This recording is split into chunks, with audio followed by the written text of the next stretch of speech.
Hello दोस्तों, नमस्कार। स्वागत है आप सभी का आपके अपने यूट्यूब चैनल में। आज हम एक और औषधीय हर्बल प्लांट के बारे में बात करने वाले हैं। इस प्लांट का नाम है लहसुनिया बेल।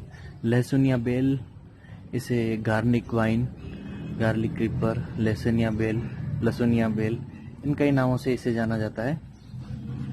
तो आज हम इसके औषधीय प्रयोगों के बारे में बात करने वाले हैं।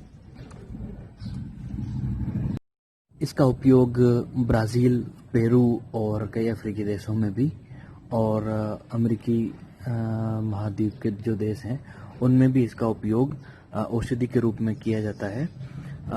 सबसे पहले इसका बताऊं मैं आपको, मलेरिया में ये रामबाण औषधि के रूप में माना जाता है।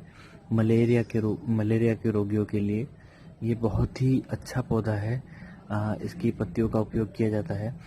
और पेरू और ब्राज़ील में इसका उपयोग हेडेक यानी कि सर दर्द में, और फीवर में, कफ में और फ्लू में, और कई सारे अर्थराइटिस में, मुख्यतः इसका उपयोग अर्थराइटिस में सबसे ज़्यादा किया जाता है। अर्थराइटिस, कफ, फीवर, फ्लू और इन सारी चीज़ों में, बीमारियों में ये बहुत ही कारगर है। और इसका उपयोग कर सकते हैं हम चाय के रूप में। इसकी पत्तियों को उबाल के लिया जाता है दवा के रूप में। अर्थराइटिस के लिए भी बहुत लाभदायक है। स्वाइन फ्लू में भी इसका उपयोग किया जा सकता है क्योंकि फ्लू की दवाई है। और इसे आप, इसका लहसुन से इसका कोई रिश्ता नहीं है, लेकिन जब इसके पत्तों को आप मसल के सूंघेंगे तो बिल्कुल लहसुन की इसमें खुशबू आती है, लहसुन की स्मेल आती है। और बहुत ही प्यारा पौधा है। इस पे फ्लावरिंग होती है मार्च के बाद से। मार्च से जून जुलाई तक इसकी फ्लावरिंग होती है। बहुत अच्छी प्यारे इसके पर्पल फ्लावर होते हैं। के अलावा अब बात करते हैं, मसाले के रूप में भी इसे काम में लिया जा सकता है। लहसुन के एक सब्स्टिट्यूट के तौर पे, लहसुन के लिए एक ये हमारा एक लहसुन के स्थान पे भी इसका उपयोग किया जा सकता है। जब हम खाना बनाते हैं तो खाने में लहसुन की जगह हम इसके पत्तों को भी मसल के खाने में डाल सकते हैं। बिल्कुल जैसे लहसुन की खुशबू होती है उसी तरह से इसमें भी खुशबू आती है लहसुन की।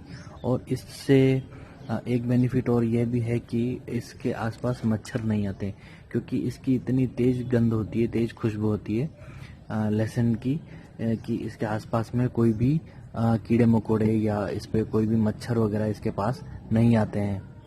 इसके कोई साइड इफ़ेक्ट नहीं है। इसे हम खाने में बतौर लहसुन के रूप में इसकी पत्तियों का इसका उपयोग कर सकते हैं। और ये अर्थराइटिस के रोगियों के लिए बहुत ही लाभदायक औषधि है। अर्थराइटिस में इसका बहुत ही अच्छा महत्वपूर्ण योगदान है। ये बिल्कुल, अगर आप कुछ टाइम तक इसकी पत्तियों को उबाल के पीते हैं या पत्तियों को चबा के खाते हैं आप, तो अर्थराइटिस में इससे बहुत ही ज़्यादा आपको अच्छे से रिलीफ पाएंगे इससे। पेरू और ब्राज़ील में इसका औषधि के रूप में उपयोग के लिए बहुत ही पुराना इतिहास है। और आप भी इसका उपयोग कर सकते हैं। बिल्कुल निरापद औषधि है। इसमें किसी तरह का कोई साइड इफ़ेक्ट नहीं होता। इसे खाने में भी यूज़ किया जा सकता है। और सबसे बड़ी बात, इसके फूल बहुत खूबसूरत होते हैं। पर्पल कलर के इसके फूल होते हैं, घंटी के आकार के फूल होते हैं। बहुत ही प्यारे फूल लगते हैं। और ये मार्च के बाद से इसमें फ्लावरिंग शुरू होती है। और साल भर वैसे ये हरा भरा बना रहता है। फ्लावरिंग थोड़ी बहुत होती रहती है साल भर भी, लेकिन मार्च के बाद में इसमें भरपूर फ्लावरिंग आती है। बहुत ज़्यादा फूल इस पे खिलते हैं, जो कि आपके घर को बहुत खूबसूरत बनाते हैं। घर को खूबसूरत बनाते हैं, इसके साथ ही आपके स्वास्थ्य को भी बहुत अच्छा बना देते हैं। क्योंकि अर्थराइटिस में, कफ में, फ्लू में और फीवर में और हेडेक में इसका उपयोग किया जाता है। और बहुत ही अच्छी औषधि है, निरापद। तो आपको भी अपने घर में इसे ज़रूर जगह देनी चाहिए। और आप चाहें तो इसे गमले में भी लगा सकते हैं। अगर ज़मीन पे लगाते हैं तो ज़्यादा अच्छे से फैलता है। देखिए, मैंने इसे ये एक गमले के अंदर लगा रखा है। और इसके पॉटिंग मिक्स की बात करें तो इसमें मैंने 30% वर्मी कंपोस्ट और काउडंग कंपोस्ट दोनों को मिक्स करके 30% के इसका रेशियो रखा है। और इसका 20% रखी है मैंने सैंड, रिवर सैंड यानी कि रेत, और 50% इसमें जो साधारण मिट्टी होती है, नॉर्मल गार्डन सॉइल या खेत की मिट्टी, ये हमारा रेशो रखा है इसमें।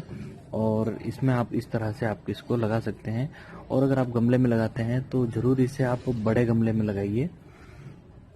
वाइन है, एक बेल है, और बेल फैलेगी, जितना ऊपर फैलेगी तो जाहिर सी बात है कि उसे उसकी रूट को डेवलप होने के लिए भी अच्छा स्पेस चाहिए, अच्छी जगह चाहिए।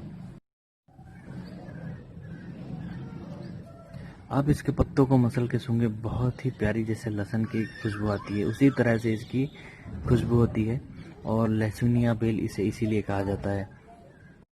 और इसको लगाना भी बहुत आसान है। आप चाहे तो इसे नर्सरी से खरीद कर लाइए, या कहीं अगर लगा हुआ हो तो उसकी जो आप वहाँ से एक ब्रांच ले आइए थोड़ा सा कट करके, और उसकी कटिंग भी आसानी से इजीली ग्रो हो जाती है। आप कहीं भी उसे लगा सकते हैं, कभी भी किसी भी मौसम में लगा सकते हैं। लेकिन जब भी आप कटिंग लगाते हैं तो कटिंग को आपको शेड में रखना चाहिए, छाया के स्थान पर रख के फिर उसको कटिंग को ग्रो करना चाहिए आपको, तो अच्छे से आपकी कटिंग सक्सेसफुल हो जाती है। और बहुत ही प्यारा पौधा है ये, आप इसे अपने घर में ज़रूर लगाइए। और उम्मीद करता हूँ आपको आज का वीडियो अच्छा लगा होगा, वीडियो पसंद आया होगा।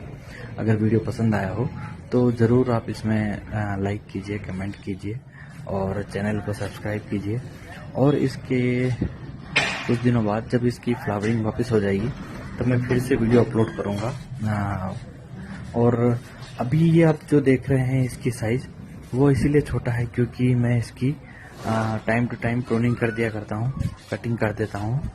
तो प्रूनिंग करने से फ़ायदा ये होता है कि जैसे ही फ्लावरिंग का सीज़न चला जाता है, फ्लावरिंग का सीज़न जाने के बाद में आप इसकी प्रूनिंग कर दीजिए, क्योंकि ये गमले में लगा हुआ है। गमले में अगर पौधा कोई लगा हुआ है तो उसकी प्रूनिंग करना आपको ज़रूरी है, वरना उसकी रूट बाउंडिंग होगी और आपका पौधा मर सकता है।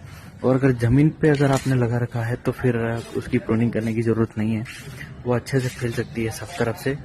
तो इन कुछ बातों का आपको ध्यान रखना चाहिए और आप आसानी से इसे अपने घर में लगा सकते हैं।